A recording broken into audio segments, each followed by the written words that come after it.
Uma boa tarde a todos. Vamos então dando continuidade. Teremos agora o nosso talk show em abordagem à avaliação e incorporação de novas tecnologias no SUS. Convidamos Cláudio Maierovitch, diretor da CITEC, Comissão de Incorporação de Tecnologias do Ministério da Saúde. Por favor, queira ocupar o seu lugar. Uma salva de palmas. Convidamos também Augusto Afonso Guerra Júnior, superintendente da Secretaria de Estado de Saúde, representando o secretário Marcos Pestana, que não pôde comparecer devido a compromissos na sua agenda.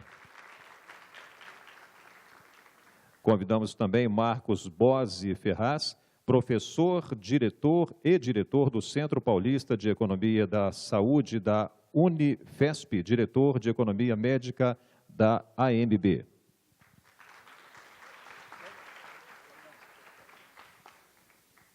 Convidamos também Marcelo Liberar, gerente de Assuntos Econômicos e Comércio Exterior, Interfarma, por favor.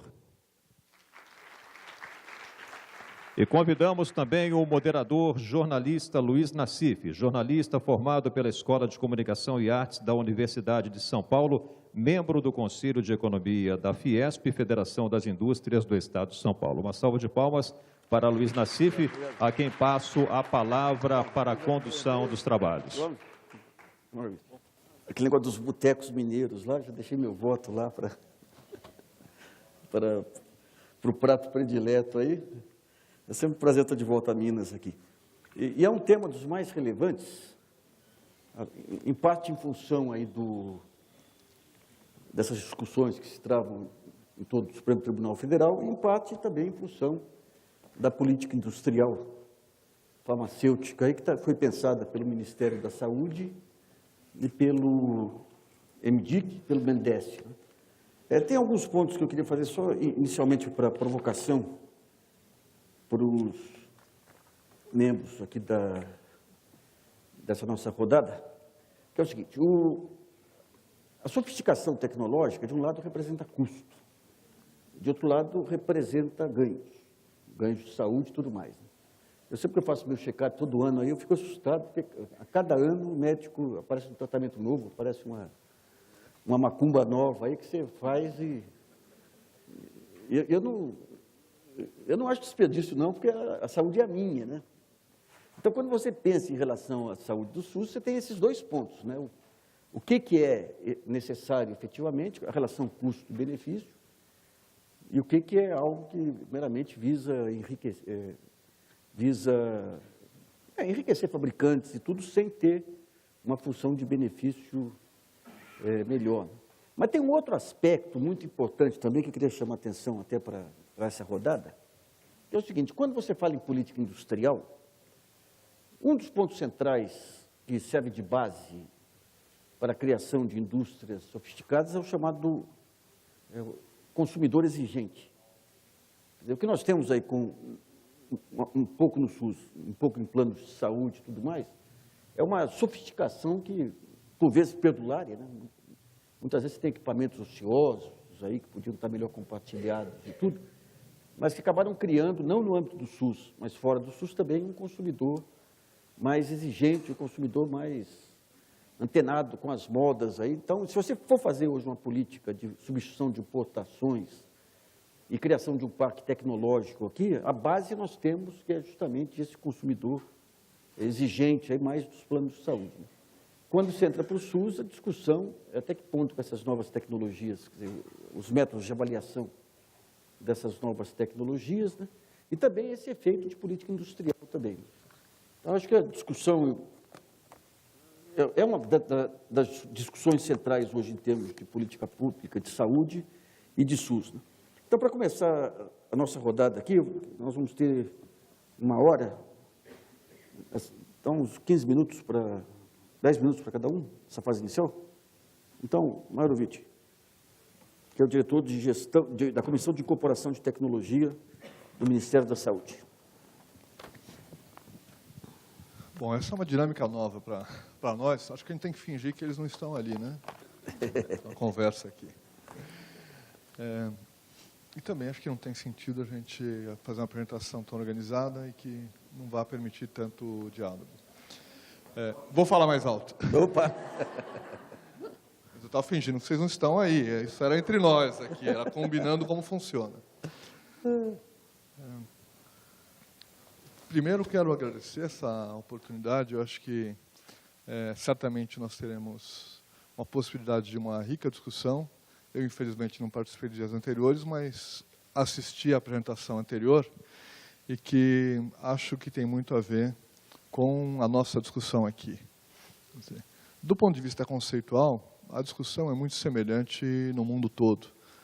Nossas dificuldades não são diferentes essencialmente daquelas apontadas há alguns minutos em relação ao modelo australiano. De que maneira o país é capaz de eleger aquilo que será ou não custeado com recursos públicos para fornecimento de serviços e de produtos à sua população. Primeiro, acho que é importante assinalar uma diferença. Nós temos, como a Austrália, 2 subsistemas. Um que permite a entrada de novas tecnologias no mercado, para consumo de qualquer um, consumo no balcão da farmácia, e o outro que representa o custeio público. E esses 2 subsistemas têm finalidades diferentes.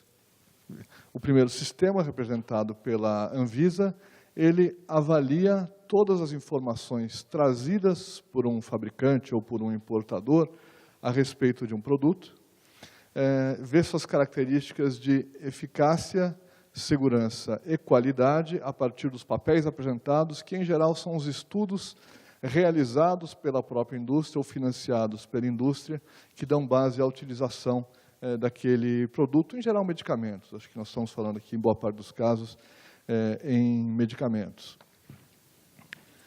Isso dá alguma garantia de que as pessoas podem consumir aquele produto conforme as instruções de uso e, principalmente, conforme a indicação médica para aquele produto, eventualmente odontológica.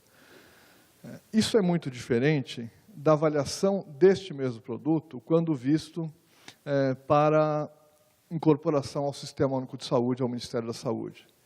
Primeiro porque, quando se fala em avaliação tecnológica, e essa é uma das etapas que rege a ação do Ministério, isso significa uma análise exaustiva de todas as publicações que há sobre aquele produto na literatura científica de boa qualidade e não apenas sobre os estudos que a empresa apresenta.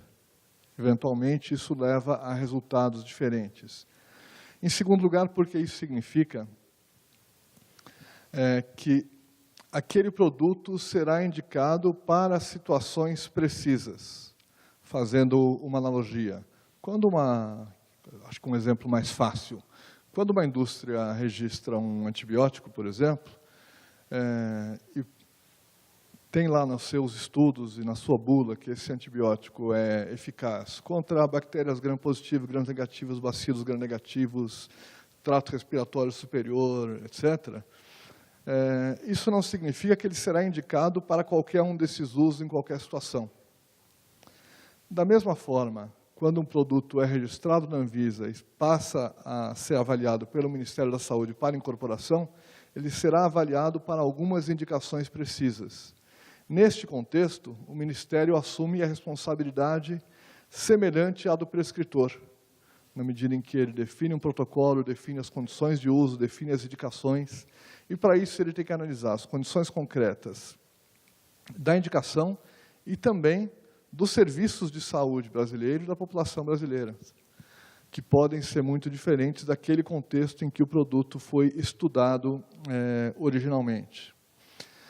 Atualmente, este processo de incorporação, ele se dá majoritariamente a partir de propostas da indústria que apresenta, da indústria ou dos importadores, mas que em geral são filiais da indústria localizadas no Brasil, que apresenta suas propostas de incorporação ao Ministério da Saúde.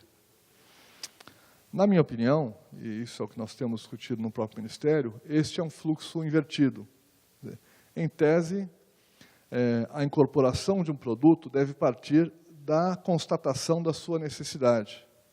Ou seja, identificado um problema de saúde, identificada a sua magnitude, a sua prioridade dentro da política brasileira para atenção à saúde. Este problema deve ser estudado, devem ser elencadas as respostas a este problema, que no caso específico deverão ter a forma de diretrizes ou protocolos clínicos, e esses protocolos clínicos identificarão tecnologias que são necessárias para o seu cuidado.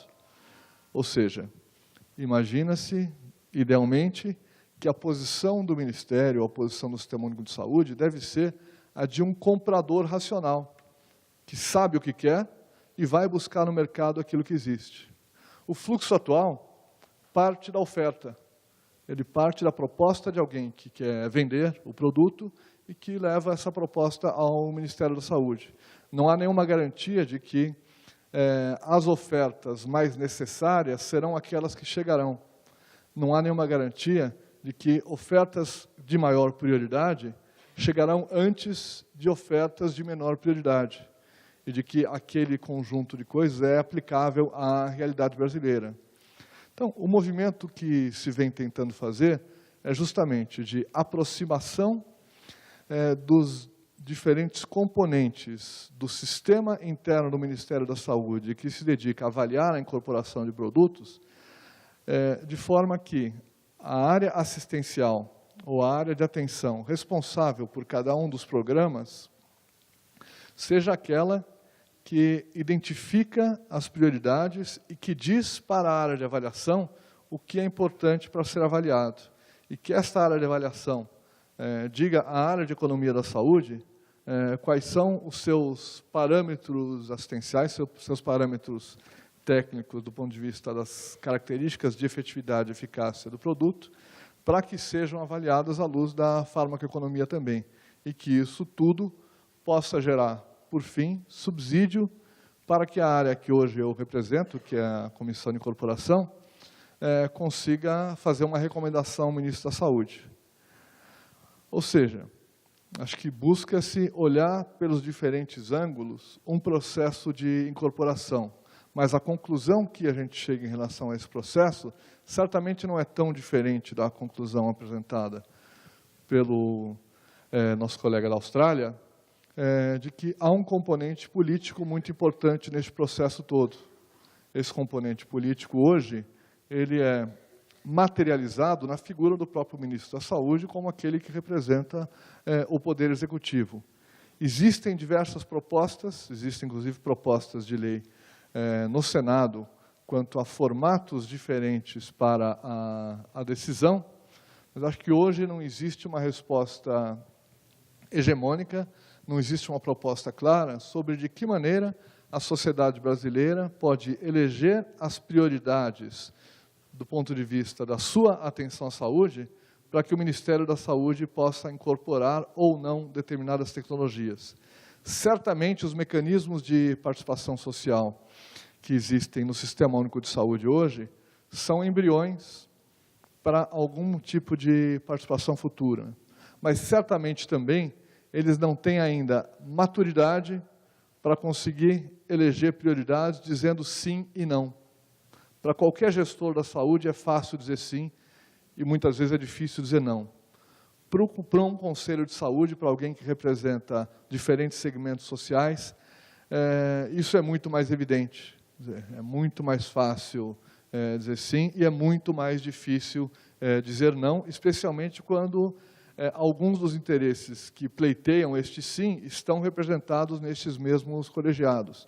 Então, acho que nós vamos ter que identificar formas, talvez alguma forma que envolva uma participação maior do próprio parlamento, ou formas que envolvam de maneira mais intensa a comunidade científica, para fazer opção por prioridade. Agora, mais uma vez, essas prioridades não são exclusivas e nem principalmente técnicas. Pode haver temas que são prioritários, porque eles são percebidos, porque há uma sensibilidade social maior para eles, mas que se a gente for colocar nos nossos cálculos de CALI, de DALI, de anos de vida perdidos, quaisquer indicadores, aparecem como insignificantes.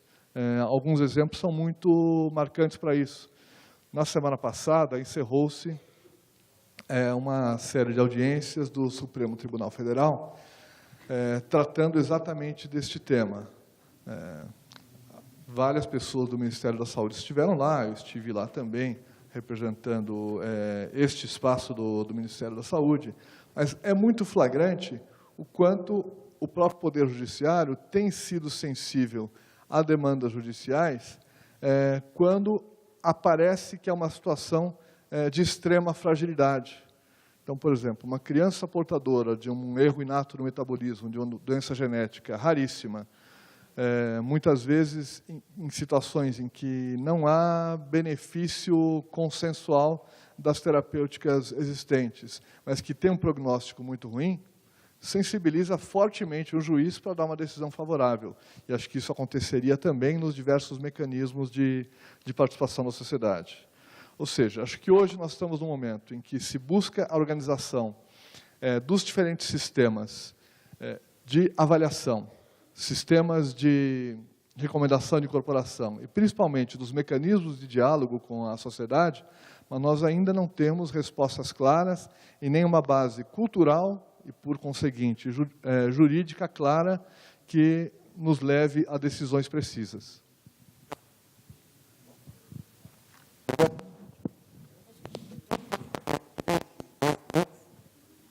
Para 15 minutos, que foi o que você usou, que eu achei que ficou bem adequado aí, né?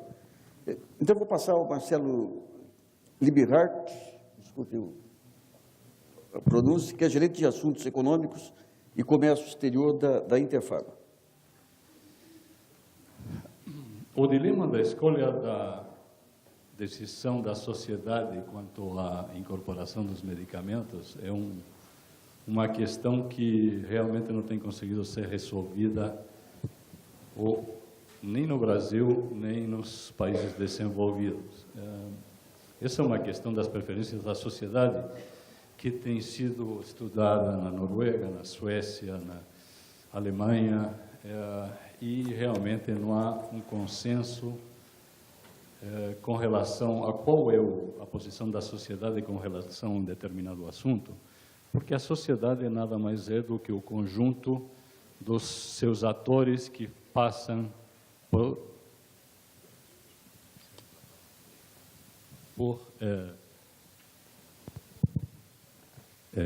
situações específicas, seja o caso das associações de pacientes e da força política.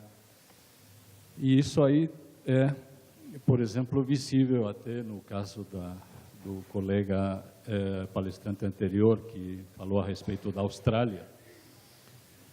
Também a incorporação na Austrália, ela não deixa de ter esses problemas políticos, inclusive, como ele manifestou, é muito difícil não incorporar algum medicamento. Discordo dele com relação à questão que ele disse que o Viagra não é coparticipado na Austrália, ele sim é. A única diferença é que eles souberam cercar de uma maneira inteligente e ele é subsidiado para aqueles que participaram da Guerra do Golfo, para aqueles que têm direito a uma única repetição a cada 6 meses. Então, é uma forma de limitar a atividade sexual dos veteranos de guerra.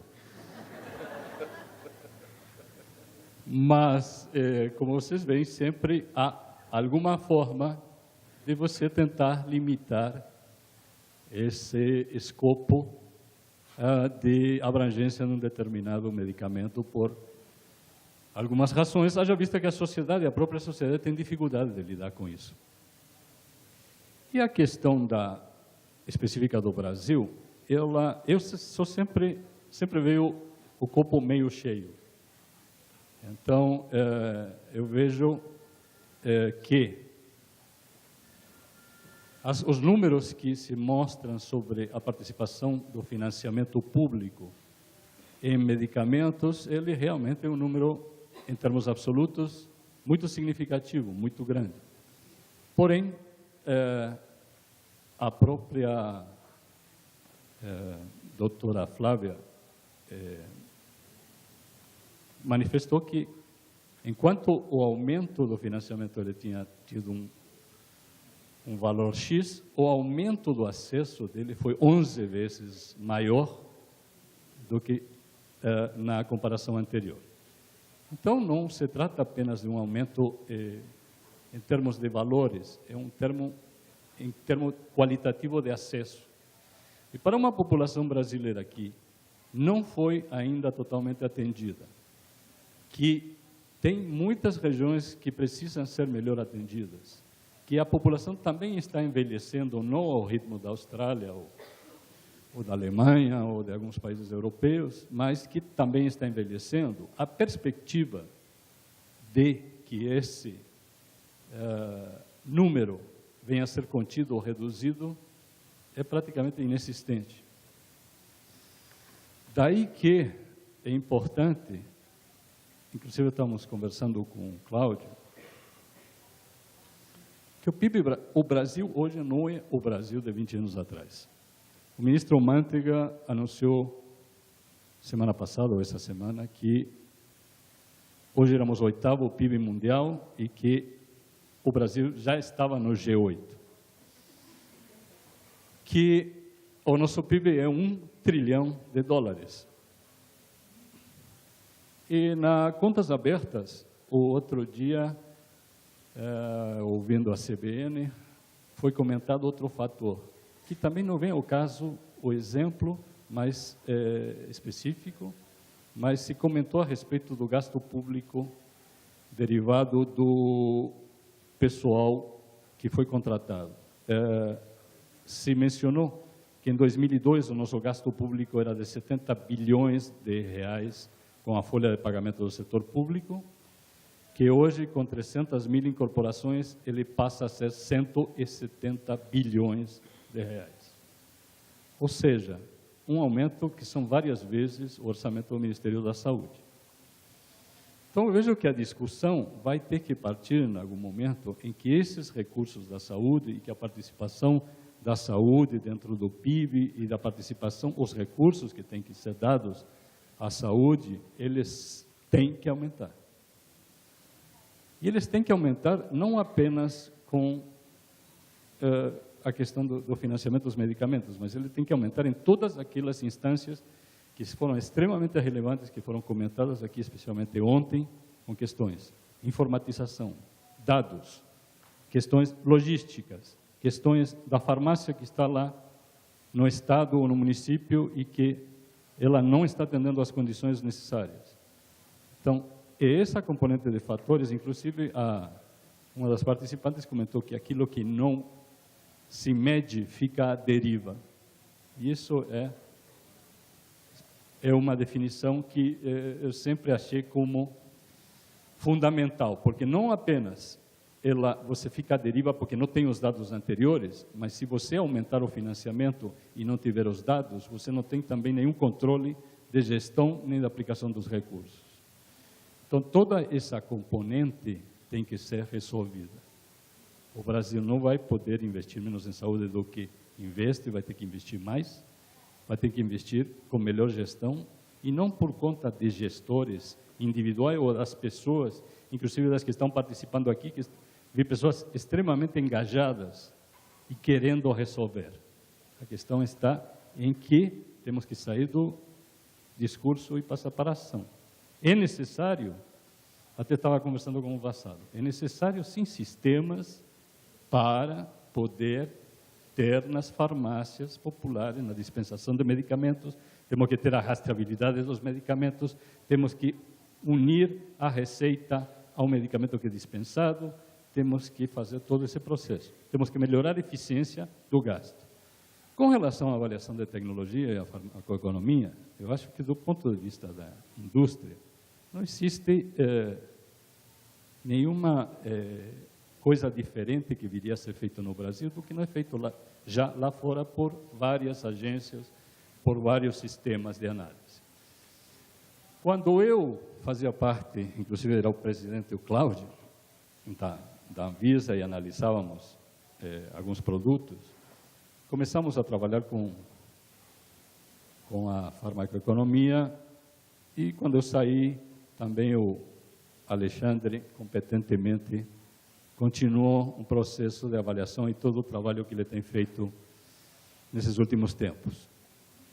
E, à época, nos tocou um medicamento que era de alto custo.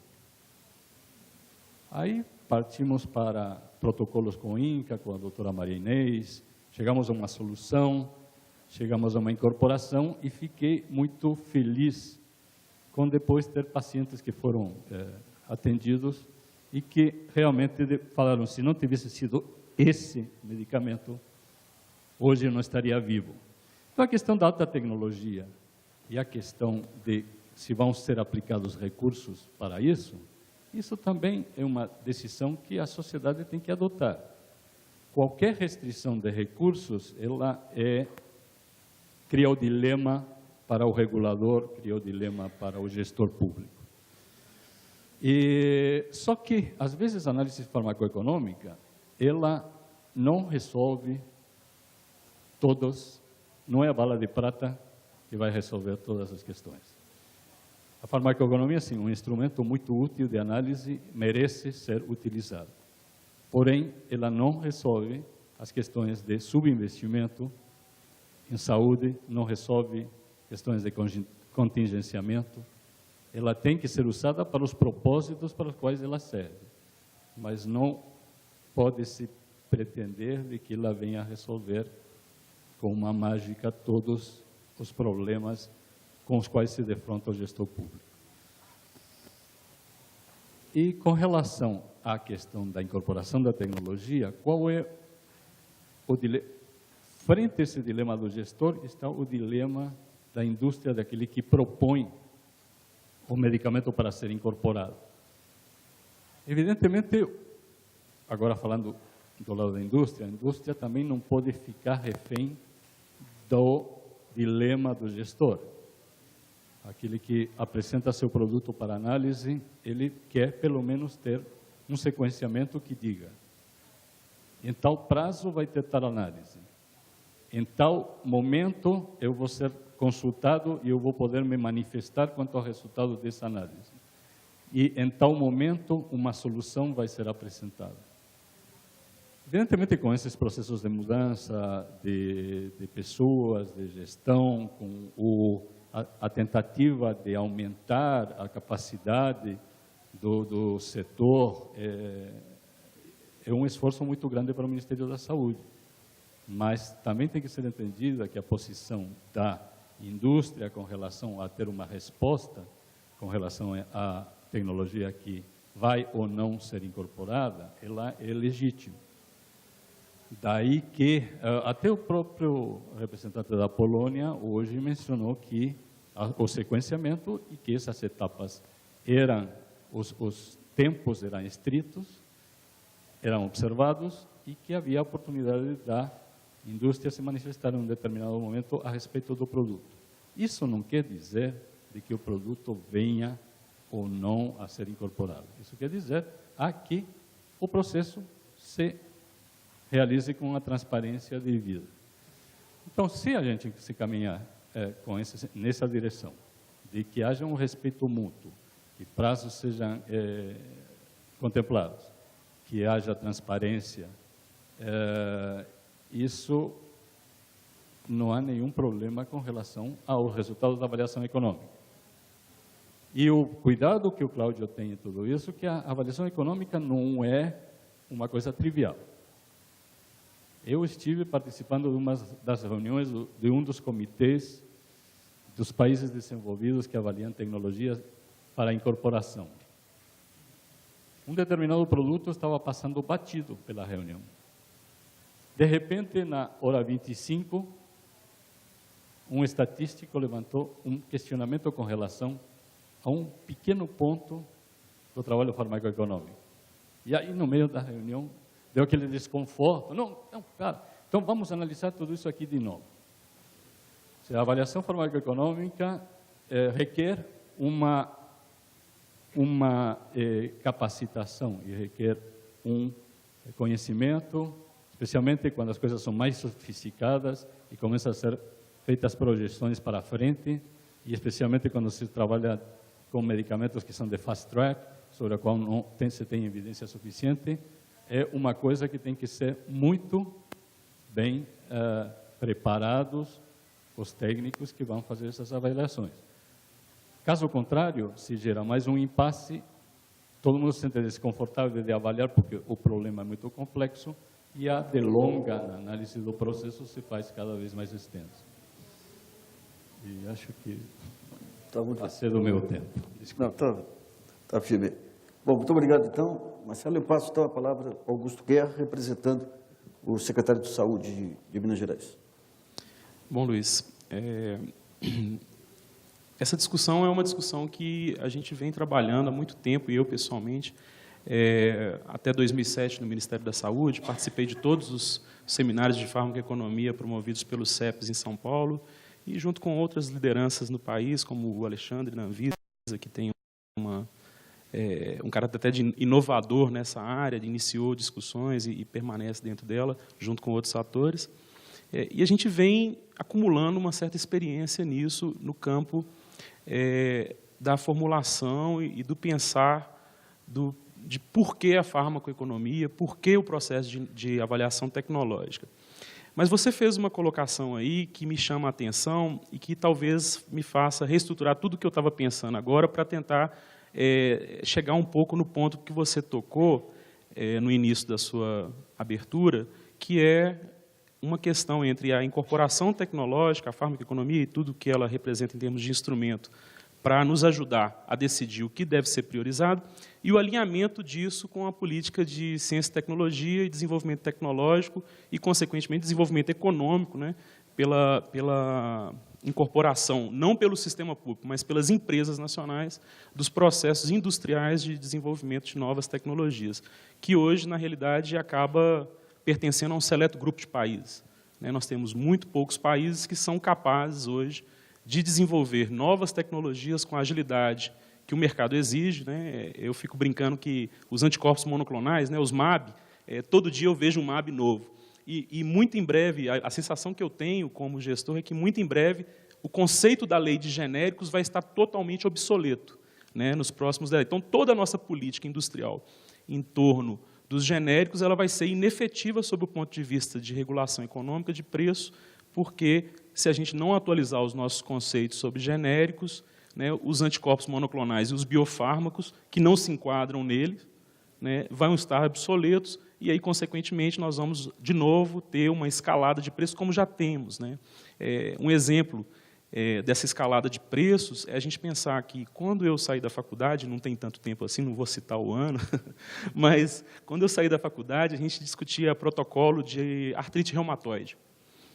E, na época, eu me lembro que os medicamentos de escolha para artrite reumatoide, à época, eram anti-inflamatórios não esteroidais. Quem são esses medicamentos? É a aspirina, é o grupo da aspirina e outros análogos de substâncias químicas que são amplamente dominadas pela indústria nacional, que conseguem produzir e, se quiser, até sintetizar. Pois bem, 10 anos depois, 15 anos depois, esse tratamento que custava alguma coisa aí por mês para o Sistema Único de Saúde, uma terapêutica que custava em torno, sei lá, R$20 a preço de hoje, se eu for comparar com a minha lista de medicamentos de alto custo, eu vou observar que ela, a preço de SUS, ela não sai hoje por menos de R$3.000. Tá certo? Então, esse é um forte dilema que nós temos que enfrentar, entre a incorporação de novas tecnologias e quando é que nós decidimos pela obsolescência das antigas. Porque não basta ser novo e melhor. Temos que também pensar se a política de ciência e tecnologia deve ser respeitada nesse processo. E aí vem outro dilema. E aí eu vou falar um pouco como gestor e vou desestruturar minha fala, tentando colocar algumas questões, até para que você possa explorar junto aos nossos outros participantes. Eu, como gestor, nós temos um orçamento na Secretaria de Estado da Saúde de Minas Gerais hoje. Eu vou colocar esse orçamento em produto, não em dinheiro, porque temos produtos que são de aquisição centralizada com o Ministério da Saúde e, eventualmente, até doados internacionalmente, via Ministério da Saúde ou não. Transitam pela Secretaria de Estado da Saúde alguma coisa em torno, esse ano, eu acredito, em torno de R$600 milhões, pelo menos, em medicamentos. E eu sou visitado frequentemente, tenho inúmeros representantes aqui que me conhecem, eu tento abrir espaço na minha agenda com um horário definido, claro que não dá para receber todo dia ao momento que eles querem, mas eu sou, como outros gestores, bombardeado por novas tecnologias, novos estudos farmacoeconômicos, novas alternativas terapêuticas, né, e tudo mais. Também sou bombardeado cotidianamente, né, já que estou gerindo esse orçamento aí de 600 milhões, num estado que não é tão rico assim, não é dos mais pobres, mas também não é dos mais ricos, é um estado remediado da nação, né. Então, a gente tem lá a perspectiva também, além de ter de ouvir os inovadores, aqueles que trazem as inovações e geralmente nos apresentam sempre como custo-efetivas, quer dizer, temos que avaliar se realmente são essas evidências, mas vale o princípio da inocência, né? Até que seja culpado, eu acredito que realmente o que ele está me apresentando tenha uma fundamentação técnico-científica. Mas eu também recebo inúmeras demandas de associações de pacientes e, sem dúvida, do Ministério Público cotidianamente. Aí é cotidianamente mesmo, porque aí ele fura a fila de todo mundo, né, e me manda por fax a demanda. Então, se tivesse meu celular, me ligariam, mas assim, é por fax que eles mandam e eu tenho que responder dentro do prazo por que fiz ou por que não fiz a incorporação de determinada coisa, de forma que sofrerei as consequências legais se não responder dentro do prazo. Funciona mais ou menos assim. Então, na minha perspectiva, né, de gestor, na minha, quero dizer, de quem está nessa posição de ter que avaliar o que será incorporado dentro desse orçamento colocado, algumas questões surgem. Porque, além desses dois atores, por exemplo, desejosos de ver alguns produtos ou tecnologias que sejam de domínio tecnológico da indústria nacional, comprados exclusivamente ou padronizados pelo Estado, sejam eles fabricantes de origem estatal ou não. Então, nessa miscelânea de problemas, cabe a gente decidir como fazer esse processo. Então, como é que é para a gente no dia a dia, só para a gente para entender? Eu e o Marcos Pestana, o secretário, a gente tem discutido continuamente, né, a exemplo, à luz do que o Ministério da Saúde padronizou para a Comissão de Incorporação de Tecnologia, mas nos reservando ao direito de unidade federativa que somos da nação, com uma certa autonomia de termos um processo um pouco diferenciado, mas bastante correlacionado, a definir esse processo. Porque qual é o problema na nossa perspectiva de gestor? E ele deixou muito claro aqui na palestra de abertura. Veja bem, eu não quero ser malzinho com ninguém. Eu não quero dizer para um determinado laboratório que deixei de incorporar o produto dele porque eu não quis. Ou para falar para o promotor público que não vou fornecer porque não quero. Não se trata disso. Se trata de um orçamento limitado. E aí tem um ponto que já foi tocado aqui pelo Marcelo, que eu acredito que ainda será reavivado na discussão, que é o subfinanciamento. Mas, como eu venho do Ministério da Saúde, meu chefe anterior é um especialista em orçamento, eu não tenho grandes esperanças com o financiamento. Eu não espero nenhuma revolução no financiamento da saúde no Brasil. O que eu espero é uma melhoria da eficiência das políticas públicas para que sobre mais dinheiro para gastar com coisas que sejam realmente necessárias, sejam novos produtos ou sejam produtos existentes. Basicamente, o que eu espero é isso. Eu não espero realmente que haja uma revolução no financiamento da saúde do Brasil. Por quê? Porque nós temos, em outras áreas, demandas que também precisam ser respondidas e que são igualmente importantes. Então, eu vou citar um exemplo, que recentemente eu recebi um pedido de incorporação de um novo produto, que já foi incorporado por estados da região Sudeste, já tem protocolo, tá certo? Nesses estados. O Ministério da Saúde ainda não avaliou o pedido, tá certo? Justo. Tem informações que o setor, que não a Citec, o programa tem desejo de incorporar, mas tem uma discussão orçamentária por trás, que passa por isso, independentemente do parecer da Citec, que precisa ter essa discussão de necessidade de orçamento. Mas esse produto, por exemplo, sozinho, nesse orçamento de 600 milhões que eu estou te falando, que nem tudo é recurso do Tesouro Estadual, ele representaria potencialmente, no primeiro ano, um impacto de 50 milhões de reais, ou seja, de 10% de todo o orçamento de medicamentos que transitam na Secretaria de Estado da Saúde. E aí a pergunta que a gente tem que se fazer, e que eu fico me fazendo o tempo todo, né, junto com o secretário, bom, é óbvio que um impacto de 50 milhões, ou seja, 10% no orçamento, com um produto só, né, será que essa é uma decisão puramente tecnológica? Essa é a primeira questão, né? Uma vez que haja parecer favorável pela incorporação, ou seja, que haja evidências de custo e efetividade, né, e talvez as duas juntas, porque nem sempre as duas estão juntas, as de custo e as de efetividade, já que é muito difícil extrapolar dados de custo e efetividade de outros países para o Brasil, nem sempre é tão fácil, porque a análise de custo e efetividade depende de uma perspectiva. Se ela foi feita numa perspectiva de um sistema mais ampliado, ela não pode ser facilmente extrapolada para o Brasil.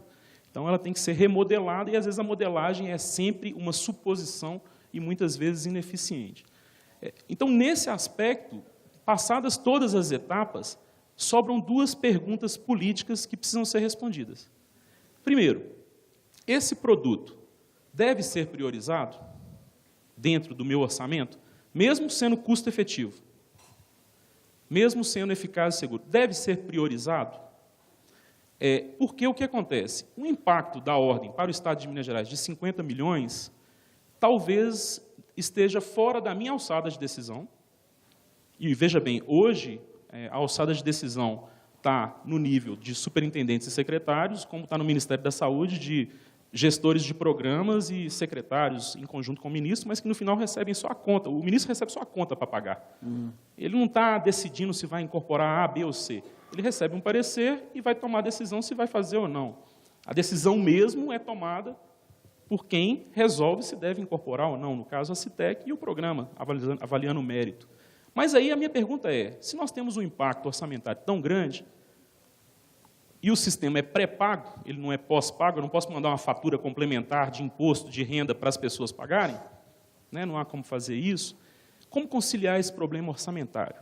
Essa é uma primeira questão. Porque eu tenho previstos no orçamento outros investimentos igualmente relevantes. Por exemplo, melhorar o salário dos professores, melhorar o salário dos policiais, melhorar o número de veículos disponíveis à Polícia Militar para o policiamento e segurança ostensiva da comunidade. Então, não é uma matéria tão técnica e tão simples quanto parece. E definir apenas a etapa inicial da incorporação é importante. Eu não nego que o que o Ministério já fez é relevante e é o que foi possível até o momento acumular, como nós estamos tentando acumular nesse momento de fazer. Mas é insuficiente ainda para dar todas as respostas. Porque na nossa perspectiva, e aí na perspectiva de gestor, minha e do secretário, a primeira coisa que nos aflige é dar transparência às nossas decisões. Olha, estou priorizando e estou incorporando, primeiro, porque há evidências de segurança, eficácia e efetividade. Tá. Há evidências. A segunda questão é, há necessidade epidemiológica? Justifica-se essa incorporação?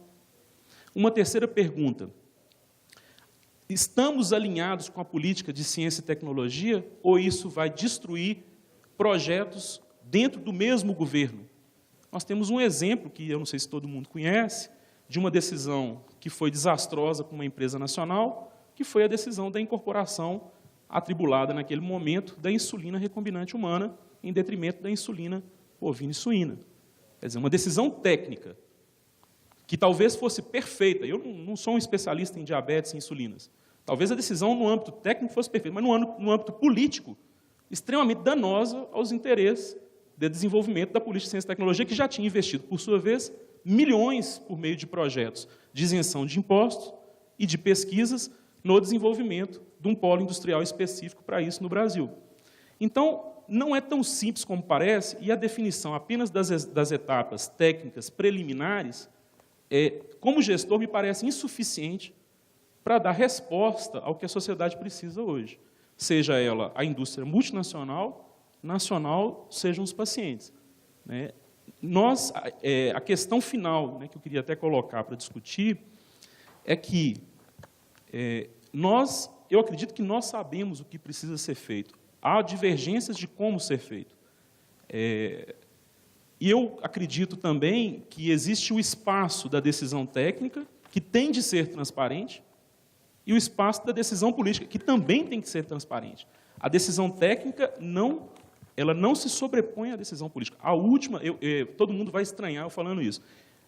Eu sempre fui um técnico, não sou filiado a nenhum partido, sempre fui um técnico do governo, trabalho no SUS já há bastante tempo, mas eu acredito que nesse campo, como nós estamos vivendo, na realidade, as alternativas econômicas entre resolver o problema da educação, resolver o problema da segurança pública, resolver o problema das estradas, tá certo? Da infraestrutura dos portos, eu não posso, porque a Constituição diz saúde, mas a Constituição diz segurança, a Constituição diz educação, desejar que todo o orçamento seja destinado exclusivamente para isso.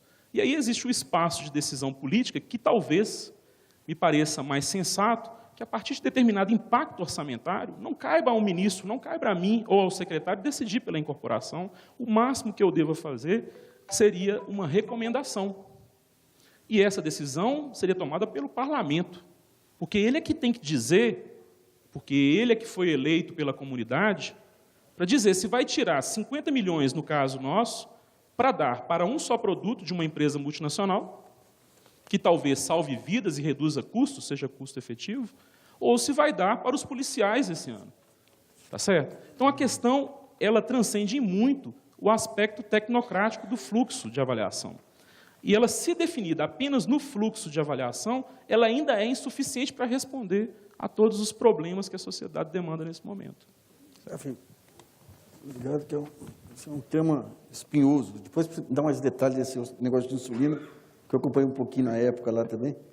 Bom, eu passo agora a palavra ao Marcos Borges Ferraz, que é coordenador do Centro Paulista de Economia da Saúde. Boa tarde. Antes de começar a falar, talvez, no meu primeiro minutinho, agradecer os organizadores do evento por estar aqui, é uma satisfação.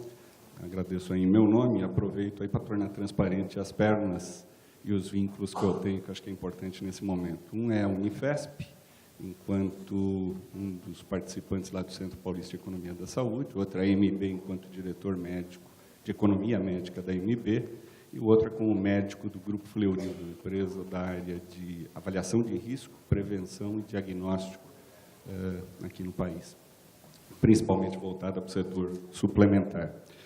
Eu também mudei um pouco a minha fala ao escutar um pouquinho os colegas na abordagem do tema, e eu vou dividir, talvez, esses 15 minutos, abordando 5 aspectos. Os 2 primeiros, contextualizando um pouco do ambiente, do desafio que nós enfrentamos hoje em dia, aqui no Brasil ou em qualquer outro país em desenvolvimento que sofre da mesma forma ou dos mesmos dilemas que nós sofremos. Segunda, 2, 3 palavras do sistema de saúde, um pouco, nosso em especial.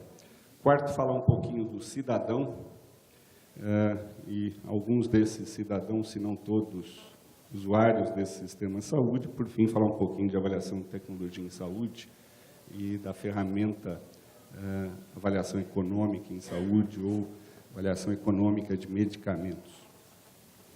Contextualizando o ambiente, eu costumo dizer em uma frase, eu vou, talvez até para provocar um pouco, fazer algumas colocações, no sentido de retratar um pouco como eu penso, né? Tem uma frase que eu costumo utilizar para caracterizar o momento e ambiente, que é: nós estamos vivendo hoje um mundo onde é 2009, com as tentações de consumo de 2009, dia 13 de maio. E um mundo globalizado, tudo que se produz e fala em qualquer canto, diferentemente do que acontecia 20 anos atrás, para não ir muito longe, chega instantaneamente aqui, e isso é muito bom. É muito bom estar plugado e sabendo de tudo de bom e das inovações tecnológicas que surgem no mundo, para não só proporcionar mais saúde, mas algo que é maior que saúde, extrapola o sistema de saúde, que é a produção de bem-estar para o cidadão de modo geral e para a sociedade.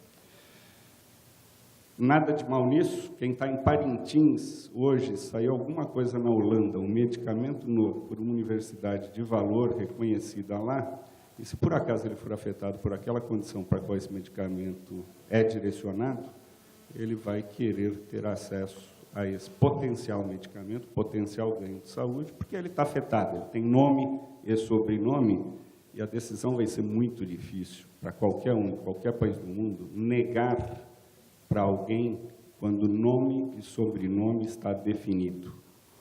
Isso não diz respeito à natureza do ser humano, quando quem sofre, você tem nome e sobrenome, principalmente o médico lá, ele vai querer dar de tudo para aquele indivíduo. Nada de errado até aqui, é um mundo que nós não controlamos, ele está acontecendo. junto com esse processo, tem a educação do cidadão também, que é muito desejosa, que faz com que essas tentações sejam muito mais percebidas e reconhecidas do que é bom potencialmente para o seu bem-estar, segundo seus valores e preferências. O problema é que, quando a gente coloca o país em desenvolvimento, nós estamos falando de um país que investe em saúde, o que esse mundo, que também tem essas tentações, investia na década de 80. Ou seja, o primeiro dilema aqui é, nós queremos ter tudo do bom e do melhor, só que com um bolso do que o mundo desenvolvido do hemisfério norte investir em termos relativos, não estou falando em absoluto, porque aí fica muito mais gritante a diferença, em 1980. Ou seja, hoje nós estamos investindo no Brasil em torno de 7,5% do PIB gerado. 3,5%, 3,6% mantido nos últimos, talvez, 10, 15 anos, pelas 3 esferas de governo. Público, estadual, federal e municipal, e talvez 4%, porque esse número não é tão preciso, porque o bolso do cidadão, a gente não sabe exatamente quanto ele gasta em produtos e serviços da área da saúde, mas acredita-se que seja 4% e crescendo, a parte do privado, ou do que a gente chama de suplementar. E o terceiro aspecto é o ambiente que nós vivemos. Se a gente for pegar indicadores de saúde aqui do Brasil e comparar com esses países desenvolvidos, na realidade, nós temos um sistema de saúde que equivale ao que países desenvolvidos tinham na década de 60. E aqui eu trago 4 indicadores que retratam estes números, mas pode ser levado para 13, 15 indicadores da Organização Mundial de Saúde.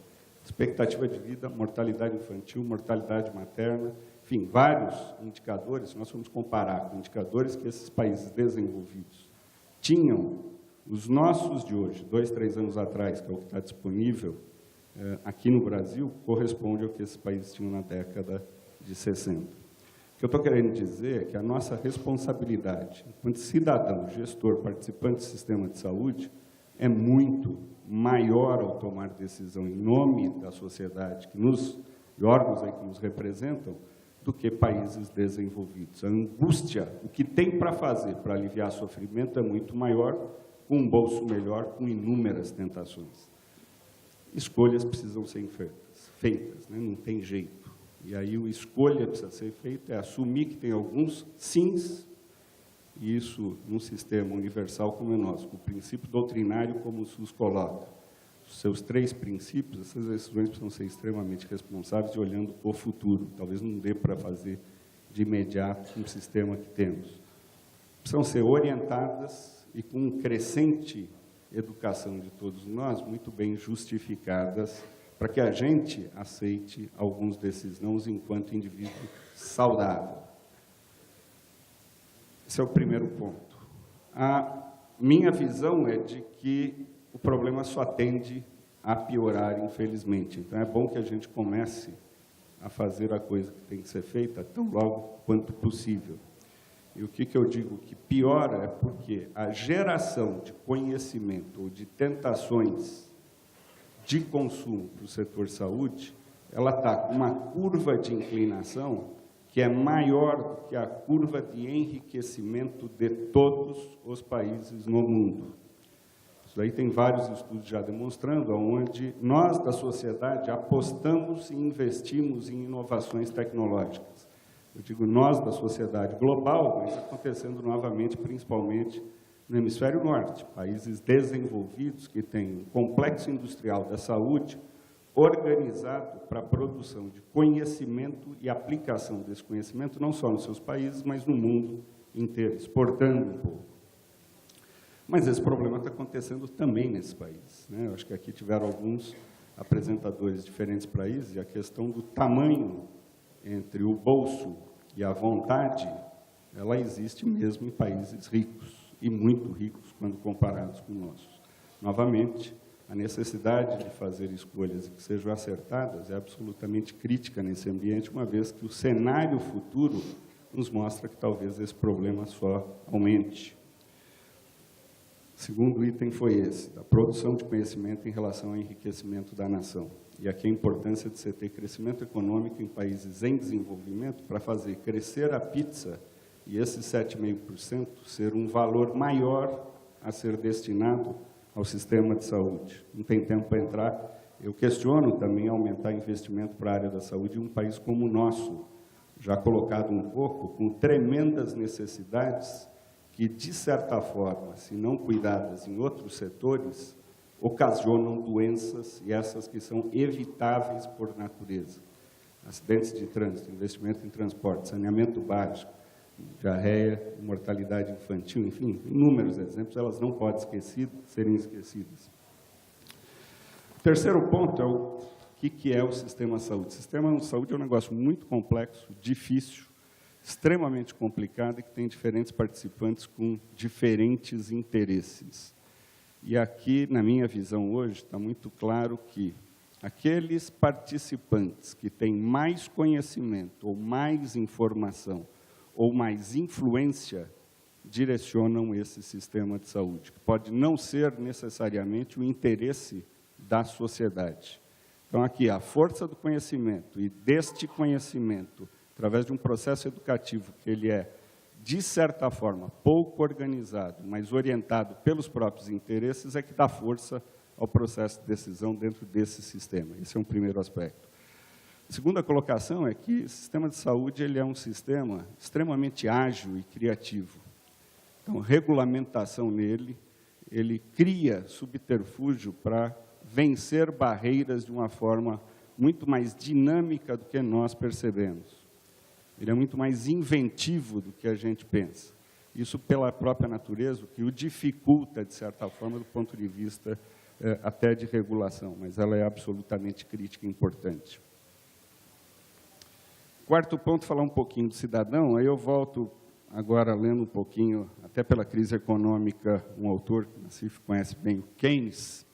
Ele tem uma frase onde ele caracteriza, Keynes é um indivíduo aí que está em moda agora, por ser um indivíduo que, de certa forma, defende um pouco a regulação pelo Estado da própria economia, diferente de Adam Smith lá atrás, que pretendia aquela mão invisível, né? O mercado se regula sozinho, agora em moda pela crise econômica. Ele tem uma expressão que eu acho que é muito interessante e aplicável para o setor saúde, que ele chama que é o espírito animal do ser humano. E esse espírito animal do ser humano, aqui tem um caráter que é, especialmente nessa crise que vem à tona, que é a ambição, por um lado, e a indefinição de visão de futuro que existe hoje. Ou a dificuldade de você ver o futuro num movimento, num crescimento brutal e globalizado, aí, com diferentes forças, tendências aí no mundo. Isso também está presente dentro de nós, seres humanos, nas decisões nossas frente ao próprio sistema de saúde, né? E aí eu chamo um pouco a questão da responsabilidade individual que cada um deveria ter com a sua própria saúde, que muitas vezes não tem, e a gente tem a nossa Constituição até favorecendo, que coloca o ônus no Estado como aquele que deve cuidar da nossa saúde. E aí eu faço um paralelo, né? Nós estamos falando de investir em saúde, é investir no futuro enquanto saudável, por um lado. E, por outro lado, é a responsabilidade individual de cuidar da saúde e não do Estado em recuperar a saúde daqueles que foram, muitas vezes, irresponsáveis enquanto saudáveis. Isso é complicado, eu estou provocando justamente para a gente ter um debate. E aqui eu coloco ainda do cidadão a mudança de cabeça nossa, né? A gente acha que o Estado tem o dever de pagar. É verdade, ele é que gerencia esse caixa, mas quem paga somos nós, cidadãos, seja no sistema suplementar ou no sistema único via tributos.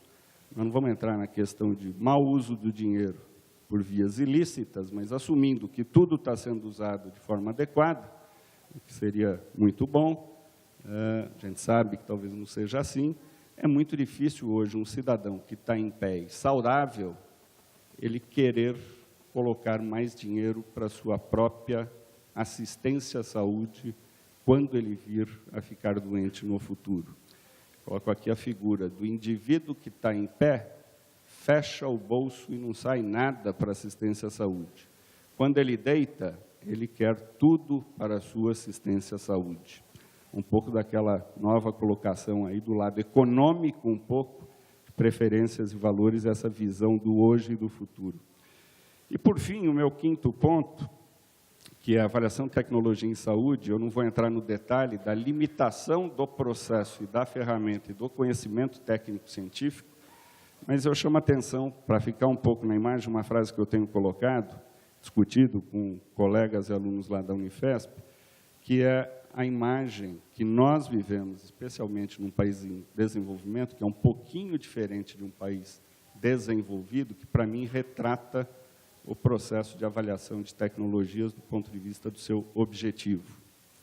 E a frase é: eu acho que nós, em Brasil, país em desenvolvimento, assim como outros, deveríamos tentar colocar, ou evitar colocar, Ferraris no off-road.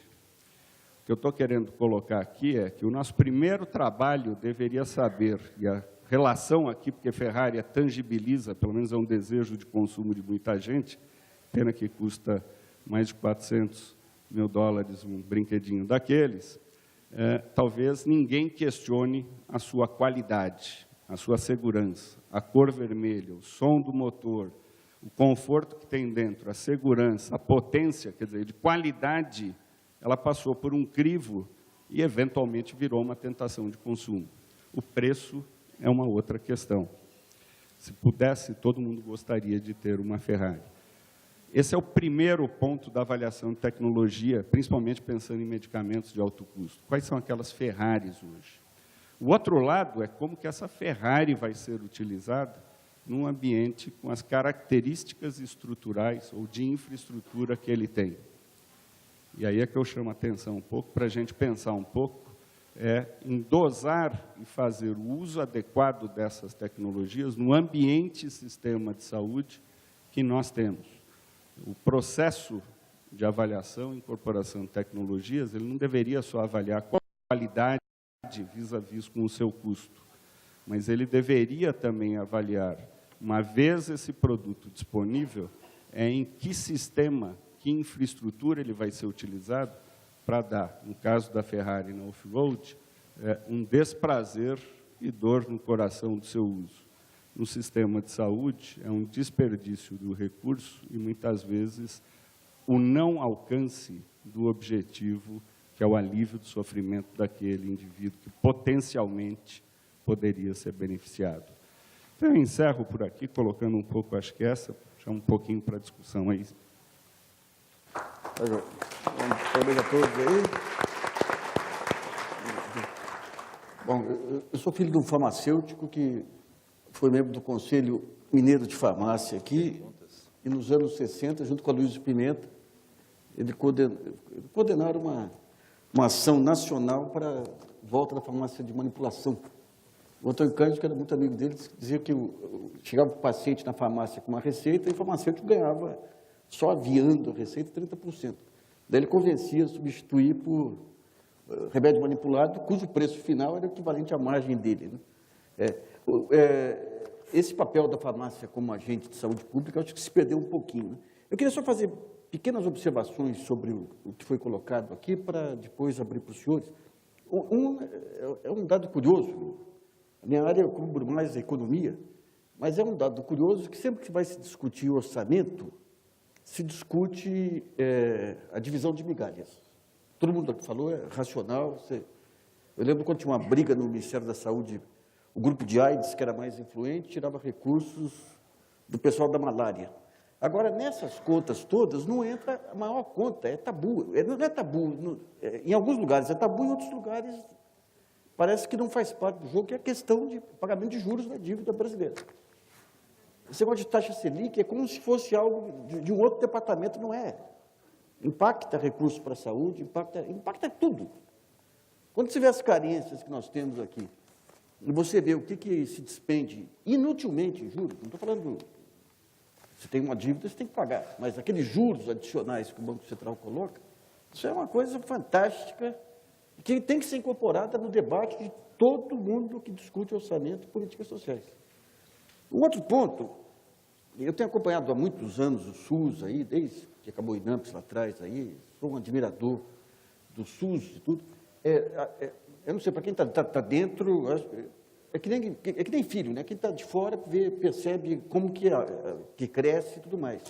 Houve muitos avanços nessa questão da interação federativa, né, entre União, estados e municípios. É uma realidade muito complexa, aí você tem que tratar com todos esses agentes, respeitando o federalismo. Tem outros agentes, como os prestadores de serviço, saúde suplementar e tudo mais, mas eu tenho a impressão que, em algum momento, vai ter que se dar um upgrade no modelo aí. Em termos gerenciais, a gente vê o que está sendo feito em Minas aqui com choque de gestão, não é o nome apropriado, mas pegou, né? Com choque de gestão, que esse negócio interdisciplinar e tudo mais. A saúde, num certo momento, você vai ter que ter reformas de modelo de gestão em âmbito de governo, para que a saúde seja tratada não apenas pelo Ministério da Saúde, mas por um conjunto de fatores aí, onde envolve o Ministério das Cidades e outros ligados à prevenção e tudo mais. E o último ponto é a questão da universalização da saúde versus escassez de recursos, que, num certo ponto, acho que vai ter que ter uma discussão mais ampla isso, e que já ocorreu no saneamento também, sobre o papel da saúde suplementar e as formas de complementariedade entre esses dois fatores, aí, entre esses dois grupos. No saneamento havia uma visão muito privativista, que tudo tinha que ser privado, uma visão muito estatizante, que a água era um direito divino, logo tinha que ser público. E se quisesse tratar a questão do saneamento, tinha que juntar as duas pontas. Então, a saúde, estão todos dentro do mesmo barco. Dentro do barco você tem as discussões, os choques de interesse, mas estão todos dentro do mesmo barco. O setor público sozinho não resolve a universalização da saúde, e tem que ter o apoio do setor privado também, mas embaixo de uma política definida, obviamente, pelo Estado, a partir de uma ampla discussão aí com essa estrutura fantástica que foi criada ao longo dos anos aí do Sistema Único de Saúde, né? Bom, está aberto aí para as perguntas. Eu tenho uma... Opa! Hã? Tem uma carta aqui para cada um dos senhores, hein? Não dá para escolher um só? Nós, farmacêuticos e gestores, ficamos em fogo cruzado para implantar medidas que favoreçam o acesso a medicamentos de qualidade a um custo sustentável. Neste cenário, no ano de 2008, tivemos cerca de 89% das prescrições médicas com a descrição de não exercermos a intercambiabilidade entre os medicamentos, porque não há credibilidade na qualidade do genérico, segundo está aqui, com inúmeras experiências negativas com os mesmos em casos de infecção e neoplasias. Remetemos para a Anvisa essas questões que não foram respondidas, assim como ter alternativas farmacoeconômicas favoráveis diante desse cenário, em que o maior demandador dos custos terapêuticos, o médico, não acredita na política pública governamental da lei dos genéricos.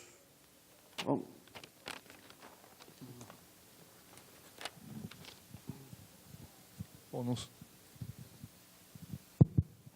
não sei qual é a origem do dado, eu não respondo pela Anvisa, respondi no passado. Para mim é um número surpreendente. Não sei quem está aqui, se a pessoa que perguntou estiver aqui, acho que é importante explicitar a fonte, porque eu hesito em crer que, quanto 89%, é isso? 89% dos médicos prescreva como não intercambiar.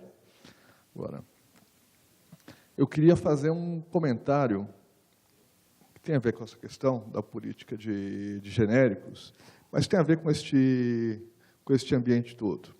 Nós temos sido premidos como gestores, como sociedade, e esse é o título da nossa mesa, pela incorporação de novas tecnologias. Para os gestores, isso aparece como grande ameaça. Novas tecnologias significam que não há genéricos, significam que os preços estão no ponto da inovação, quer dizer, na curva de inovação eles estão exatamente no ponto mais alto.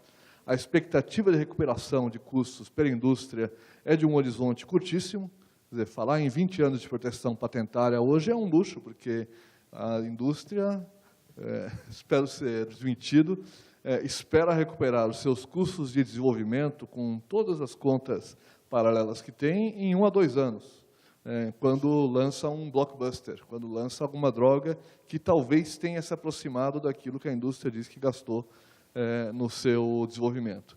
Agora, quando nós olhamos para o nosso caminho na assistência, eu devo ser formado há um pouco mais de tempo que você, mas se eu olhar do tempo que eu me formei para cá, não houve nenhuma revolução terapêutica. As revoluções que houve foram no campo da segurança. Por exemplo, quando eu me formei, a gente dosava o medicamento que era dado numa UTI pela via endovenosa manualmente. Hoje isso tem uma bomba de precisão que fornece. Ontem eu li, por acaso, estava dando uma olhada em algumas coisas, comparação da Cochrane, não da brasileira, da Cochrane International, das insulinas porcinas ainda, em relação à insulina recombinante humana, e não havia diferença de risco ou efetividade. Hoje, os médicos não se arriscam a falar em usar a insulina animal, porque existe alguma... Então, não, os anti-inflamatórios são exemplos também, que a segunda geração foi absolutamente destruída num passado recente pelos eventos adversos.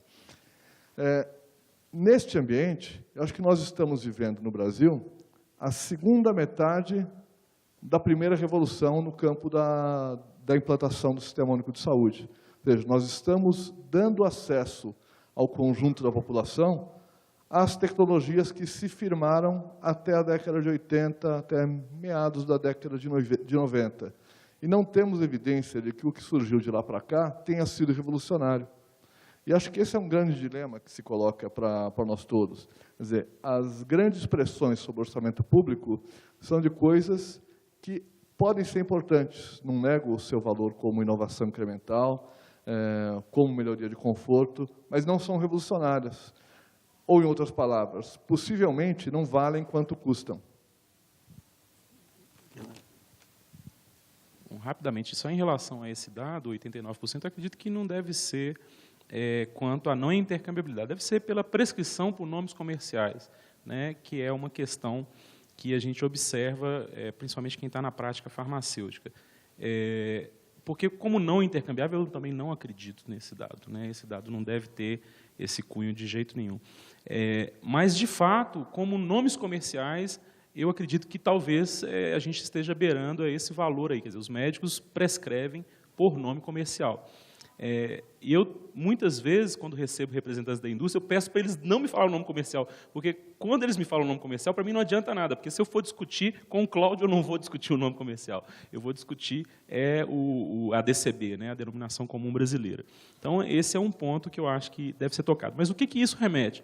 Remete ao problema da formação dos profissionais de saúde, em específico dos prescritores, que são formados e quando aprendem a prescrever, eu não sou prescritor, mas convivo cotidianamente aqui na Universidade Federal de Minas Gerais, ainda estou no ambiente universitário até hoje, com a influência dos preceptores de residência, que são majoritariamente bombardeados pela indústria, muitas vezes financiados pela indústria, não vou entrar no mérito ético, moral em relação a essas questões, e que, por sua vez, acabam transmitindo para os seus alunos, que confiam nos mestres, os hábitos de prescrição por nomes comerciais. Alguns países do mundo, eu acredito até que a Austrália, quando eu estive visitando a Austrália, listam medicamentos não pelo nome genérico, listam medicamentos por nome comercial. Eu lembro que eu tive um guia lá do governo australiano que me dava a listagem por nome comercial. Então, essa é uma questão que precisa de uma política específica do Ministério da Saúde e do Ministério da Educação para que haja mudança nos hábitos de prescrição. E não é uma questão fácil. Porque, novamente, o médico quer ter o direito de prescrever a marca que melhor lhe soe, né? E só uma questão em relação ao que você colocou, da taxa de juros, da universalidade, novamente, a questão da taxa de juros no Brasil, eu não vou entrar no mérito, não sou economista, é óbvio que ela é um consenso, né? Eu nunca vi alguma coisa ser tão consenso no Brasil como a questão da taxa de juros. Eu vejo todos os setores, né? Os sindicatos, a Fiesp, a Confederação da Agricultura, a CONTAG, o Movimento Sem Terra reclamando da taxa de juros. E isso acaba implicando em menor financiamento para as políticas públicas em geral. Mas também acredito que uma redução da taxa de juros, mesmo que substancial no momento, não trará necessariamente recursos adicionais, revolucionantes para a saúde pública. Tem outras demandas. Não é isso? Esse é o ponto. Bom, os estados estão preparados para incorporar novas tecnologias no SUS com eficiência? Pergunta, né? Mas queria falar também? Tá. Não, só apenas complementar um pouco ao Cláudio. Com relação ao período de patentes, na realidade, o que ocorre é que o produto é patenteado e aí se iniciam os testes de fase 1, fase 2 e fase 3. Então, com o produto no mercado, o prazo, evidentemente, é outro, muito mais curto. Pode ser metade ou menos desse prazo. E a questão do genérico, também, a generalização do genérico no mundo, também ele trouxe o dilema para a empresa que produz, de que sabe que, efetivamente, no dia seguinte, no day after, tem um genérico no mercado. Então, realmente, a recuperação dos custos incorridos, ele tem que se realizar num prazo significativamente curto, inclusive porque nós vimos em uma das apresentações hoje que esses custos precisam ser recuperados e que com a entrada do primeiro ou segundo genérico no mercado, o preço vai cair substancialmente. Isso é uma questão de lei de oferta e demanda, uma vez vencido o prazo da patente.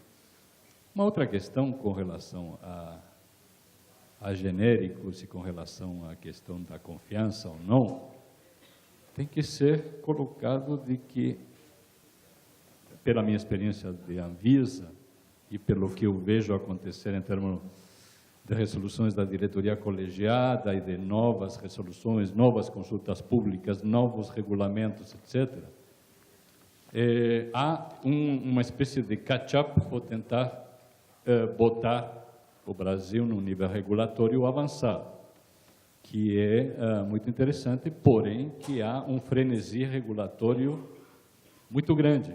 Então, fica muito difícil acompanhar toda essa mudança regulatória.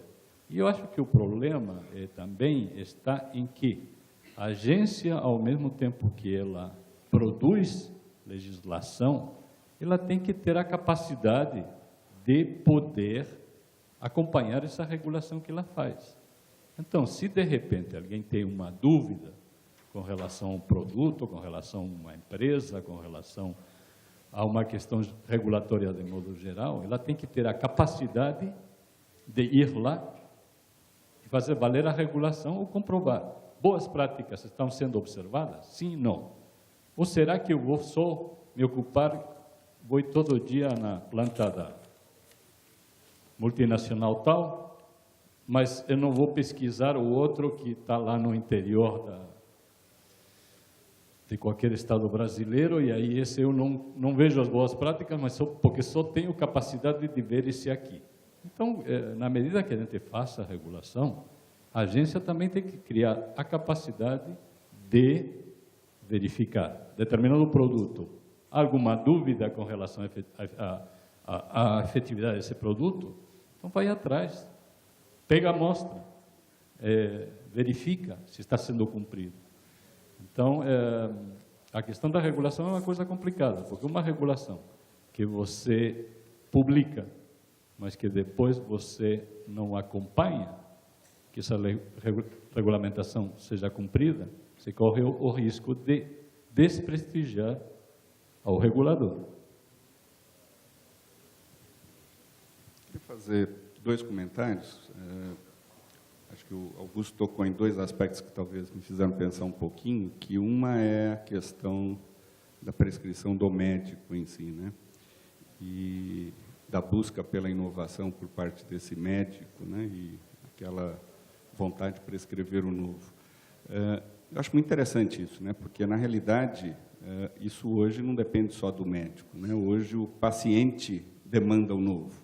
E ele qualifica o médico pela prescrição que ele faz. Isso até do ponto de vista do genérico, tem muita gente que fala, puxa, você está me dando esse medicamento outra vez, esse é um medicamento velho, eu quero algo novo. Isso é muito comum em doenças crônicas, e aí passa novamente pelo papel do cidadão neste processo no mundo complexo. Esse é o primeiro aspecto. O segundo aspecto é da qualificação dos profissionais do setor saúde e, obviamente, a necessidade de políticas públicas visando a proteção do sistema de saúde, dos interesses desse sistema, né? Hoje, por exemplo, a gente vê um problema muito grande, né, dentro do país, que é a educação como um veículo de desenvolvimento econômico, de certa forma, principalmente por iniciativa privada, abrindo escolas de medicina e formando os médicos cuja capacitação seja extremamente questionável, e esse indivíduo tem uma caneta na mão que, obviamente, ele não só ameaça a saúde para quem ele prescreve aquele produto, mas ele ameaça a sustentabilidade do sistema de saúde, né?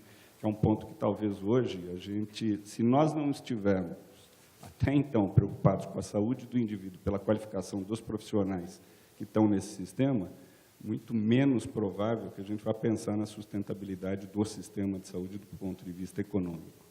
Então, acho que esses são dois aspectos assim, importantes aí pela tua deixa. O outro aspecto que eu queria comentar, que foi uma fala sua, foi a questão de decisão técnica e decisão política, né? Eu não vejo conflito nisso, né? Eu acho que o lado técnico, ele deveria, no seu limite, orientar políticas públicas de saúde.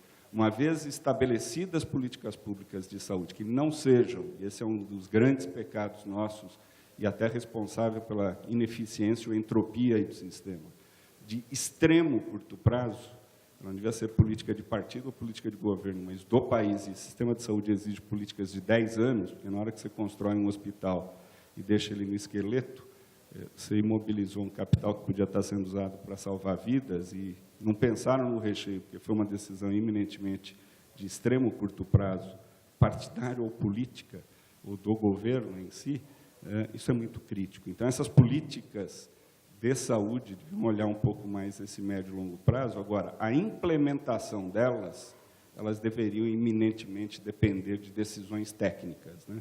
Então, eu vejo orientação técnica para orientar políticas públicas e decisões técnicas para implementar essas políticas públicas, né?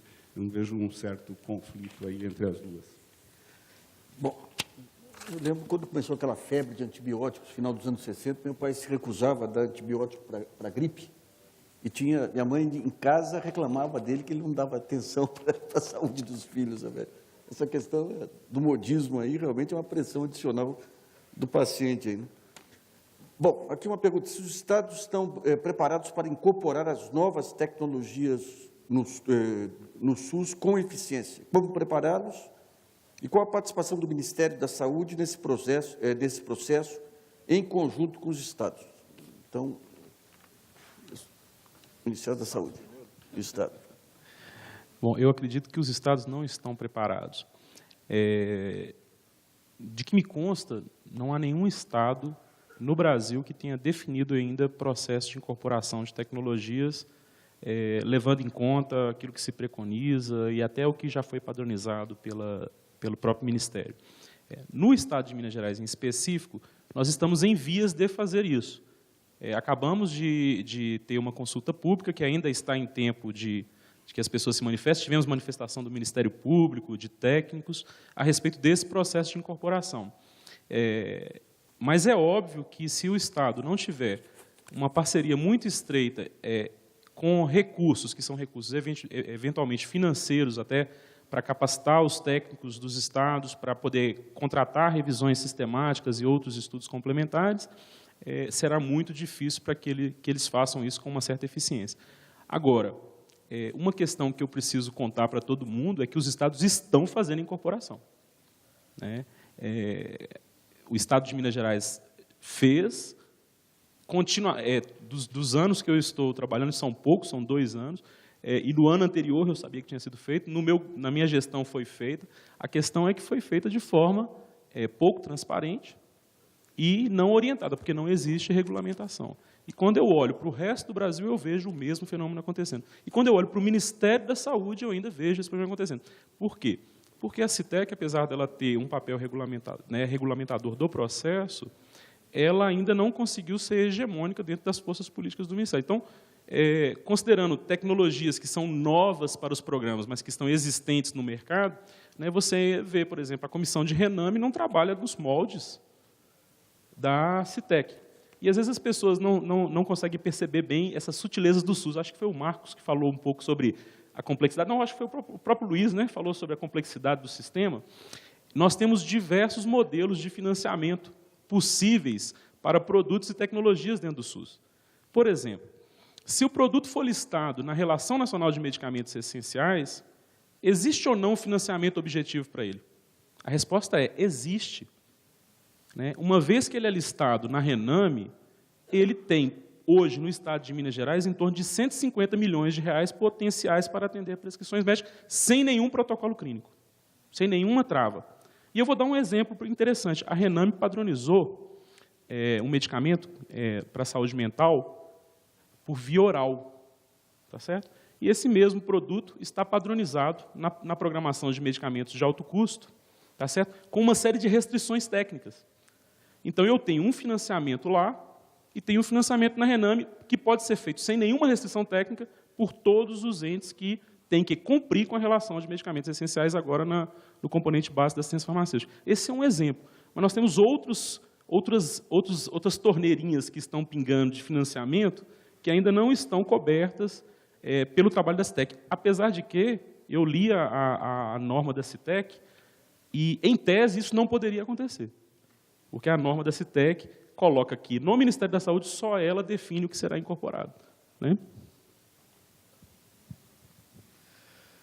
Eu entenderia essa pergunta em duas dimensões diferentes. Uma em relação à decisão para incorporação. Quer dizer, o Ministério e os Estados estão preparados para decidir sobre incorporação? Acho que estão se preparando. Quer dizer, a CITEC é de 2006, ela é muito recente, passou por uma mudança agora em outubro do ano passado, que acredito que vai nesse caminho, de buscar a melhor evidência científica e de buscar as prioridades da política de saúde para a incorporação. E sei que muitos, não sei se muitos, alguns estados têm trabalhado nessa mesma linha. Acho que pode ser questionável, mas não é um grande problema que estados façam incorporação isoladamente de coisas que ainda não foram incorporadas nacionalmente. Agora, a outra dimensão é quanto às condições objetivas para a incorporação. Primeiro, aquela questão que foi levantada aqui, existem condições infraestruturais adequadas para uma nova tecnologia que entra? Segundo, existem condições de gestão para que essa nova incorporação siga aquele protocolo que foi padronizado, aquele protocolo que dá base à decisão, quer dizer, para que os prescritores que estão nas unidades de saúde sigam aquele protocolo e não adaptem o seu diagnóstico de forma a enquadrar aquele medicamento que não tem aquela indicação para um diagnóstico com a melhor das intenções, com a intenção de que o seu paciente receba aquela inovação. No entanto, não afronta a possibilidade de uso racional de medicamentos pelo sistema.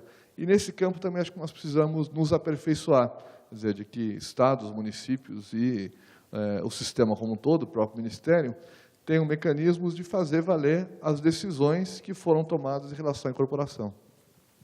Tá. Aqui tem duas perguntas que elas se complementam aqui. É o seguinte, sobre o ATS, avaliação, tecnologia de saúde. Uma das questões coloca o seguinte, que, em geral, o foco é dado aos medicamentos de alto custo.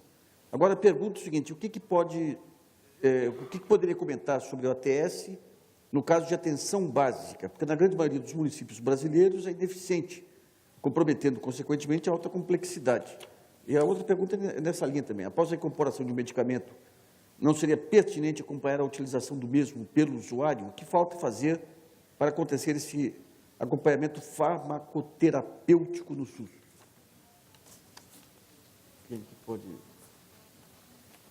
Isso aqui é...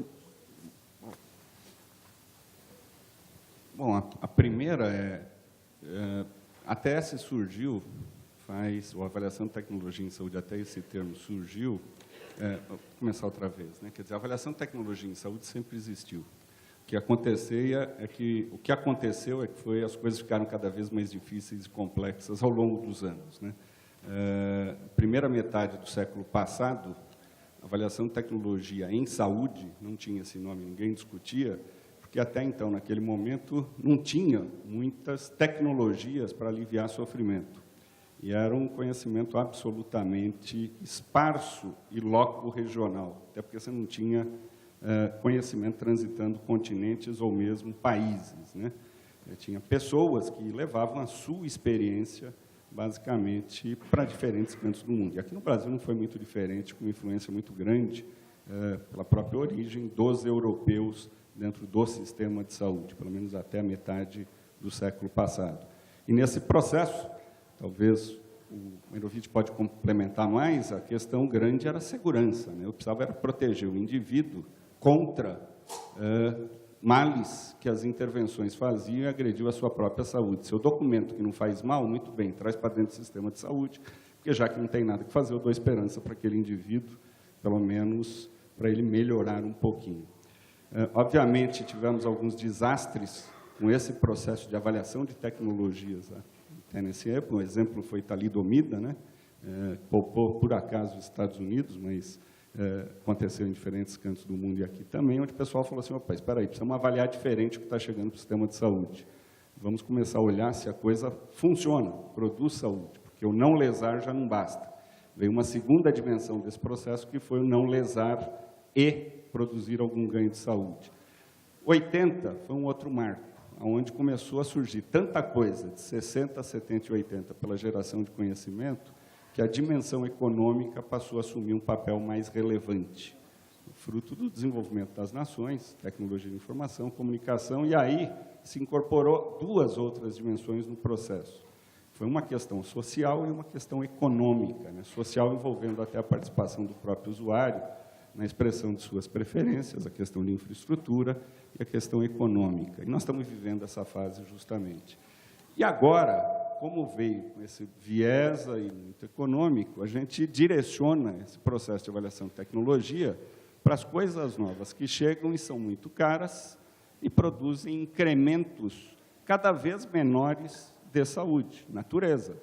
Nós estamos vivendo, quanto na metade do século passado, talvez vivesse 50, 55 anos com expectativa de vida, estamos chegando aos 90, milagre não vai ter muito. O degrau está ficando cada vez menor para investimentos cada vez maiores.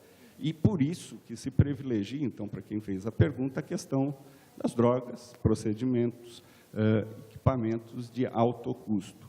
É óbvio que o setor vamos dizer, atenção primária, ela passa pelo mesmo processo, né?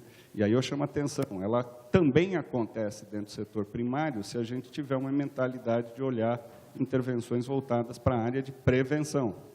Então, por exemplo, hoje, diarreia infantil, por exemplo, você tem tecnologias que foram avaliadas e que também cuidam um pouquinho desse lado mais de atenção primária do cidadão. É óbvio que o enfoque de prevenção, ele também é muito menor do que eu penso deveria ser. Justamente porque num país como o nosso, onde você tem tanta gente sofrendo hoje, você pensar em prevenção, que é gastar hoje para ter um ganho no futuro, fica muito difícil. É o caso que foi colocado. Quando tem nome e sobrenome, independente de quem é, e está na frente do médico, usa-se tudo para ele e esquece-se a prevenção. E, por isso, o setor de atenção primária, além, obviamente, de uma série de condições e intervenções para cuidar do hoje, ele peca, de certa forma, ou deixa de ser priorizado, no meu modo de ver. Bom, a gente vai ter uma última questão. A professora Elise pediu para fazer oralmente, então, eu só pediria para ficar em 3 minutos para a gente poder fechar no horário aqui. Já é? Não é. Era só para expressar uma certa concordância com a observação do Nassif, de que não tem jeito de discutir saúde sem discutir os encargos financeiros. E eu botei aí que era Ferrari, juros, né? Que, na verdade, eu acho que eu, por exemplo, tenho um Uno que é anti-sequestro, né? Primeiro não me cabe lá dentro e tal, e eu prefiro viver com o meu Uno anti-sequestro, não estou vivendo de aspiração de Ferrari. Agora, acho que nessa questão da avaliação tecnológica, da incorporação, a fala do Alexandre Lengruber de hoje de manhã foi muito importante, né? No sentido da visão da incorporação, não só pela tecnicalidade, né? Mas também pelo pós-incorporado. O que é que a gente faz do pós-incorporado? Eu queria perguntar para vocês o que vocês acham da ideia do recall, né? O recall, assim, quer dizer, Até o Chaves, o valoroso presidente venezuelano, foi submetido a um recall para ver se continuava e tal. E eu acho que os políticos deviam ter recall, os medicamentos, os procedimentos também deviam ter recall. Eu queria a opinião de você sobre isso. Quer dizer, nenhuma incorporação deve ser definitiva, né? E não é o que está acontecendo. Quer dizer, você tem incorporações que são definitivas, que estão aí, e tem uma demanda por novas incorporações que devem ser definitivas sem substituir as anteriores. Como é que a gente vai fugir disso? Só um dado, Nassif, que um estudo que eu fiz quando estava sendo criado o Ministério das Cidades, e por que a gente tem que discutir juros na hora que estiver discutindo escassez de recursos. Durante os 8 anos do governo Fernando Henrique, o volume de dinheiro aplicado pelo Orçamento Geral da União em saneamento correspondia a 3 dias de encargos financeiros da dívida do ano de 2002.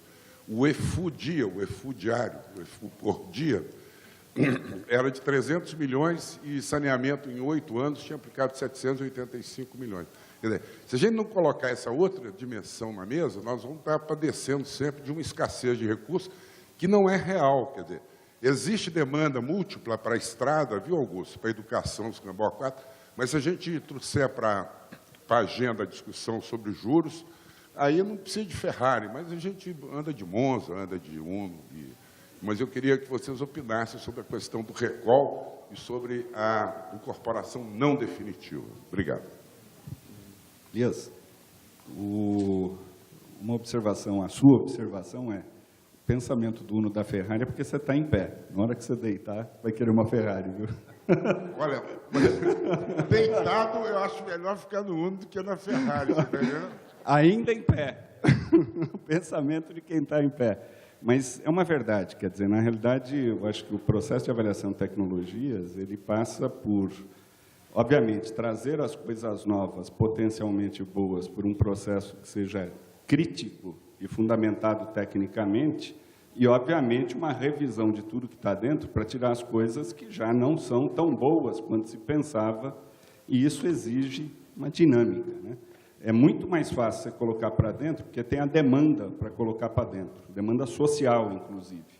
Enquanto que está dentro não tem demanda, ele é esquecido lá dentro.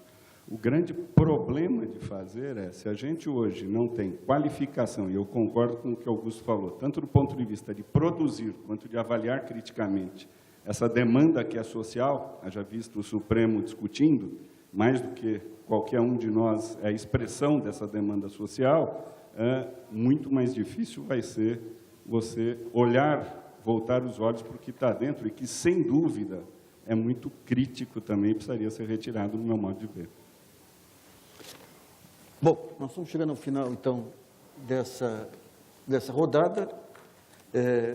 O que ficou claro para mim, que estou de fora vendo os debates, que você começa a avançar em um conjunto de linhas aí para poder racionalizar essa incorporação. Há ainda defeitos nessa articulação federativa aí que vão ter que ser enfrentados aí com o tempo, e o desafio que fica é o seguinte: para essa nova etapa que está vindo por aí, será que esse modelo, da forma como está, de articulação federativa, dessa estrutura que o Ministério define algumas regras, mas nem todas são aplicadas por todos os estados, sabendo também que o país tem muitos desequilíbrios para poder haver essa uniformização, até que ponto que não é caso também de se começar a pensar, aí pensando em futuro, pensando em pós-2010, aí, em modelos novos dessa articulação aí, de todo esse conglomerado de interesses que essa frente da saúde e a sua relação com os outros setores também da economia e da sociedade, saindo do gueto. Eu acho que o Brasil hoje ele é composto por quê? Por um conjunto de comunidades de conhecimento, dos quais a saúde é um dos mais relevantes. Você tem a comunidade da inovação, você tem a comunidade da gestão, jogar as ideias à tona, tornar algumas dessas propostas incorporadas pela opinião pública como um todo. E daí eu chamo a atenção dos senhores para o seguinte: isso aí só vai se dar através da internet. Aí é o meu lado mídia falando aí. O Brasil ele não consegue trazer, o maior desperdício que se tem no país hoje, fala muito de retrabalho, tudo, o maior desperdício é de ideias e de conceitos. Porque as ideias e conceitos se formam, ficam estagnadas lá, não conseguem vir à tona, porque, ao contrário de países institucionalmente maduros, faltam para nós 3 instituições básicas. Partidos políticos, que nós não temos, nós temos aglomerados. Universidade, que devia ser um fator de disseminação de conhecimento, mas, em geral, o conhecimento é um fator de combate de grupos e tudo mais. E mídia de opinião, que é incapaz de trazer à tona os problemas relevantes, como esse que nós estamos discutindo agora. Recentemente teve um congresso de gestão em Brasília, com 4 mil gestores públicos no Brasil inteiro. Uma revolução, não saiu uma linha na imprensa. Problemas ligados à saúde não saem, a não ser quando tem problema de fila de hospital, ou se discute problemas pontuais, né? Então, como que está se organizando toda essa grande discussão nacional? É a internet que está dando o bypass aí, está dando a mudança de padrão tecnológico, que está permitindo troca de ideias, troca de informações, e vai permitir, num certo momento, a interação entre todos esses grupos, passando ao largo, fazendo uma gambiarra, uma ponte safena aí, em relação a essa mediação que era feita pela mídia, essa mídia não interativa. Então, é um ponto para se discutir também o uso dessas ferramentas de comunidades, de redes sociais, de fóruns de discussão. Hoje já tem bastante coisa, mas ampliar esse ponto, porque é por aí que vai se dar realmente o espaço e a visibilidade para os temas relevantes que o Brasil precisa discutir, ainda mais agora que acabou essa onda financista aí, acabou em termos, aí, quando tiver o Meirelles lá, ainda vai continuar essa porcaria aí, né? Bom, então eu queria agradecer aos expositores aí, aos senhores aí, e passar a palavra ao... Bom, então agradecemos a todos mais uma vez. Estamos encerrando o primeiro simpósio internacional de farmacoeconomia no SUS, avaliação tecnológica em saúde, na expectativa de que as intenções e propostas que foram discutidas nesses 3 dias de trabalho se concretizem no aperfeiçoamento da saúde pública como um todo. Novamente, nosso muito obrigado a todos, uma boa tarde e muito obrigado pela presença. Até o nosso próximo simpósio.